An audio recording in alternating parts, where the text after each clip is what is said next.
In September 1900, a Category 4 hurricane pushed an 8 to 12-foot storm surge across Galveston Island.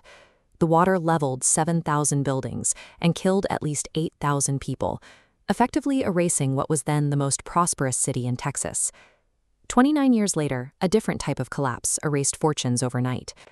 The Wall Street crash of 1929 triggered a massive contraction that shuttered thousands of banks and left Americans in sprawling breadlines as the global economy evaporated.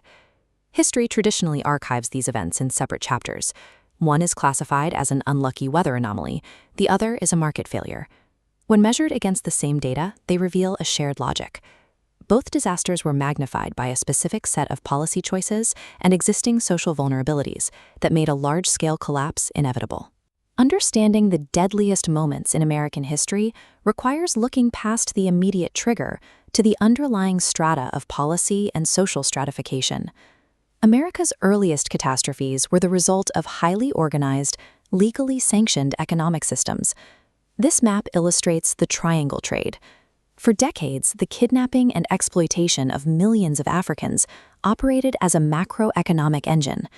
New England traders imported slave-produced sugar, manufactured rum, and traded that rum for more human beings. This system built northern manufacturing wealth while inflicting permanent trauma on an entire population. Between 1846 and 1873, the indigenous population of California plunged from 150,000 to just 30,000. This collapse was driven by state-funded mechanisms. California provided financial incentives for killings, while thousands of Native American children were removed from their communities and placed in military-style boarding schools designed to strip them of their identities. These population losses were state-funded economic strategies. The government provided the financial incentives and legal frameworks necessary to convert exploitation into national expansion. During the 1930s, the American economy contracted by 30%.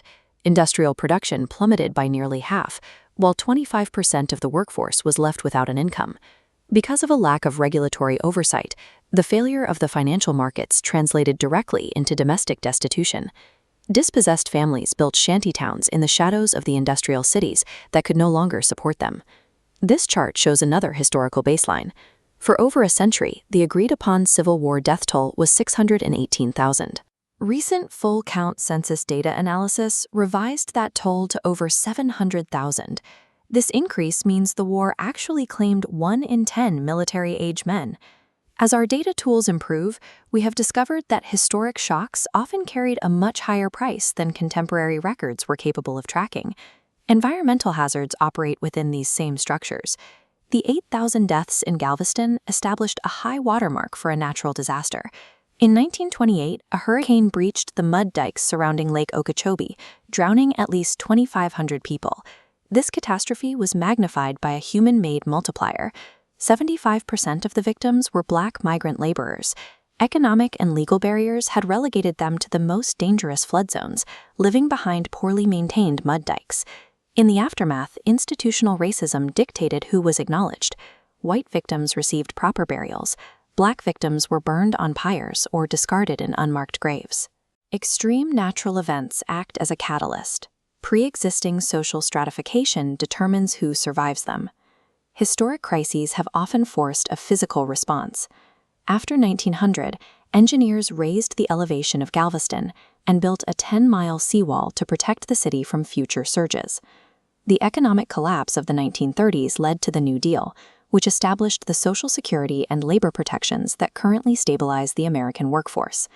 These visible physical fixes exist alongside the enduring impacts of slavery and Native American displacement. Those historical fractures continue to manifest in the modern racial wealth gap.